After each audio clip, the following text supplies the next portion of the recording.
Kita ke sorotan lain, saudara. Penonaktifan massal BPJS warga tak mampu di sejumlah daerah menimbulkan kebingungan di masyarakat. Sebagian warga kurang mampu mengaku sempat kehilangan akses layanan kesehatan.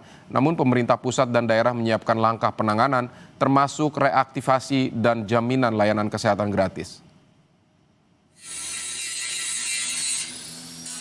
Dinas Sosial Kabupaten Madiun, Jawa Timur mencatat sekitar 26.000 warga Kabupaten Madiun dinonaktifkan sebagai penerima BPJS Kesehatan warga tidak mampu.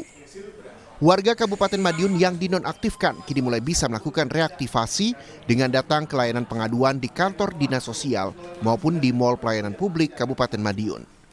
Rata-rata per hari, pengajuan reaktivasi mencapai 20-25 warga.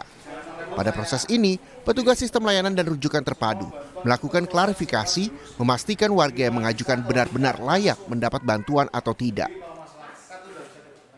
Kebijakan Kementerian Sosial pada awal Februari membuat warga bingung dan panik. Salah satunya yaitu Ika Triratnasari.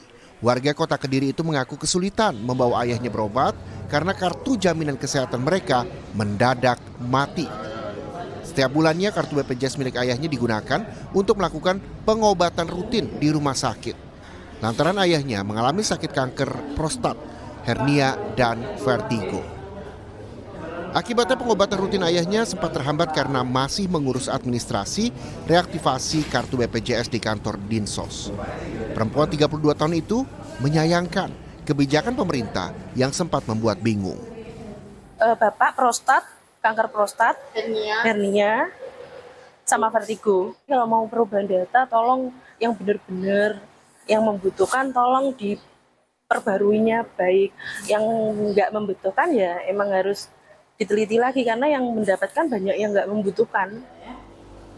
Penonaktifan massal peserta BPJS Kesehatan warga tak mampu oleh pemerintah pusat per 1 Februari 2026 memicu kekhawatiran di tengah masyarakat, tak terkecuali Sumatera Selatan. Hal ini ditanggapi Gubernur Sumatera Selatan Herman Deru usai menghadiri gerakan pengendalian inflasi dan pangan sejahtera wilayah Sumatera. Dirinya menyampaikan, bagi masyarakat Sumsel yang terdampak pemutusan iuran ini segera melapor kepada pemerintah kabupaten kota untuk memanfaatkan program Sumsel Berkat. Untuk masyarakat yang mungkin terkena dampak penghapusan dari pusat itu yang tergolong dalam 11 juta itu, kalaupun ada di Sumatera Selatan, segera melapor di pemerintah daerah masing-masing kabupaten kota, bisa juga ke provinsi. Kita cover dengan Sumsel Berkat. Sementara itu pemerintah Provinsi Bengkulu memastikan pelayanan kesehatan untuk masyarakat tetap berjalan meski status kepesertaan BPJS non-aktif. Masyarakat Bengkulu tak perlu cemas jika BPJS tak aktif karena tetap bisa mendatangi fasilitas kesehatan baik puskesmas dan rumah sakit dengan pelayanan yang baik oleh petugas kesehatan. Selain itu pelayanan bagi pasien dengan penyakit kronis juga akan diprioritaskan dan mendapatkan pelayanan dengan baik. Hal ini sejalan dengan program pemerintah Provinsi Bengkulu yang ingin menyejahterakan warganya. Tim Liputan, Kompas TV.